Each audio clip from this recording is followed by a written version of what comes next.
لكل شيء هدى ورحمة وبشرى للمسلمين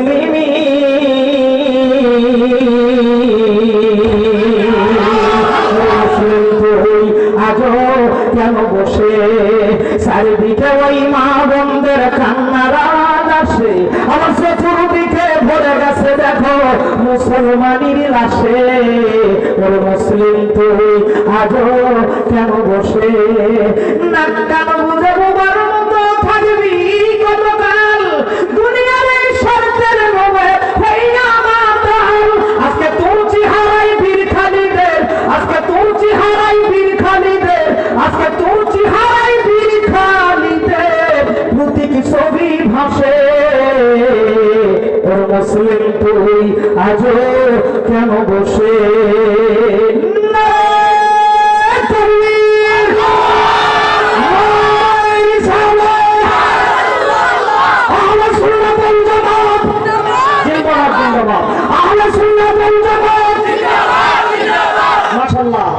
তাহলে হযরত আলী এই দুধ দুই ভাগ করে দেবে কিভাবে করে কোন সূরার আয়াত পড়ে কিভাবে করে দিয়ে দেয় আপনারা তো শুনবেন তারা যারা শুনে একটু হাত দেখান এক হাত দেখান তো আপনারা সকলে শুনবেন তো নাকি বলেন মাশাআল্লাহ হাত নামান আমি কি বলবো আমি এখনই বলবো অবশ্যই বলবো এই দুধ আজকে দুই ভাগ করবো তারপর স্টেজ থেকে নামবো এতে রাত থাক না হলো যাক ঠিক আছে তো নাকি বলেন আলোচনা তুলছিলাম তিবিয়ান লিকুল্লি শাই সবকিছুর সমাধান দিতে পারে আলোচনা বলেন না কেন দিতে পারে আর একটা 30 সেকেন্ড সময় লাগবে এটা বলেই আমি আমার তেলাওয়াতকৃত আয়াতের দিকে চলে যাব খেয়াল করেন এখন প্লিজ খেয়াল করেন মতলব বাস 2023-24 বছরে আপনাদের ঢাকা ইউজ কর্তব্য মতে বাংলার জমিনে 1700 করে তাফসীর কোরআন মাহফিল চলতেছে আজকে আপনাদের এই এলাকায় 4টা মাহফিল হইতেছে কথা বলেন না কেন সারা বাংলাদেশে 1700 করে মাহফিল হয় 4.5 লক্ষ মসজিদের দেশ আমার সোনার বাংলাদেশ আমাদের ঢাকা শহরকে মসজিদের শহর বলা হয় শুধু তাই নয় 4349টা ইন্ডেক্সধারী আলিয়া মাদ্রাসার দেশ এই সোনার বাংলাদেশ অসংখ্য কওমি মাদ্রাসার দেশ আমার এই সোনার বাংলাদেশ শুধু তাই নয় নিত্যদিন পীর মুরিদের কারবার কোরআনের খেদমত চলে তাবলীগ ভাইদের আমাদের খেদমতের কারবার চলে বিশ্ব ইসলামী কোরআনের খেদমত হয় এত খেদমত কোরআনের বাংলার জমিনে হওয়ার পরেও আগে চুরি হইতো সাধারণ কায়দায় আর এখন চুরি হয় ডিজিটাল কায়দায় কথা বল না কেন আগেকার নামাজ আর এখনকার নামাজ রাত আর দিন দুঃখ ছোঁয়ার জায়গা নাই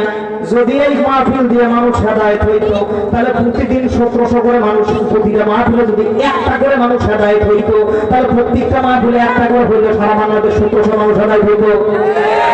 প্রতি জুমার দিন যদি একজন মানুষ হেদায়েত হয় তাহলে প্রতি শুক্রবার 4.5 লক্ষ মানুষ হেদায়েত হইতো আজকে 53 বছর চলতেছে বাংলাদেশ স্বাধীনতা অর্জন করলাম আমরা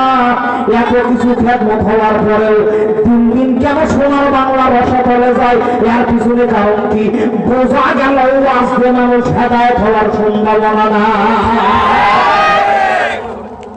আমার বাজার লাইনের উস্তাদ আব্দুল্লাহ খান সালাফি গাইবান্ধার মানুষ 43 বছর ধরে বাংলার জমিনে চষে বেড়াইছেন ওয়াজ করেছেন 2014 সালের নভেম্বরের 23 তারিখে টাঙ্গাইলের ভুয়াপুরের পর্দা নিয়ে কথা বলতে পর্দার টপিক নিয়ে কথা বলতে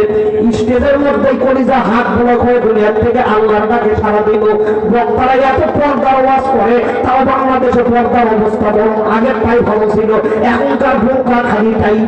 টাইট তাহলে এই ওয়াজ করে লাভ কি হুজুরে ওয়াজ করে কি লাভ হবে यानी पोस्टर के टान देगा बंदर पोस्टर टान देगा पोस्टर निचे के हां हां তাহলে এই ওয়াজটা করে কি লাভ হবে কথা বলতে না এই জায়গা থেকে কাম হবে না জায়গা মতো যদি 5 সেকেন্ড ওয়াজ করা হয় একদম ঠিক হয়ে যাবে পুরো বেরি দেখে আজকে রাত 12টার পরে আমাদের সম্মানিত প্রধানমন্ত্রী আম্মাজান শেখ হাসিনা হাতের মধ্যে মাইকটা নিয়ে রাত 12টার পরে যদি খালি 5 সেকেন্ড ওয়াজ করে শোনো বাংলার জনগণ শোনো দিয়া মন এদিকে শুনতেছেন আমার কথা শোনো বাংলার জনগণ শোনো দিয়া মন আগামীকাল থেকে ফজরের নামাজ পড়বে না যারা র্যাব আর পুলিশের হাতে ধরা পড়বে তারা। এই খবরটা একটু ফেসবুক ইউটিউবে ভাইরাল করে দেওয়া লাগবে। উনি খালি 5 সেকেন্ড ওয়াজ করবে, শোনো বাংলার জনগণ, শোনো এমন আগামীকাল থেকে ফজরের নামাজ পড়বে না যারা, র্যাব আর পুলিশের হাতে ধরা পড়বে তারা। দেখবেন রাতে রাতে কাম হয়ে যাবে সারা,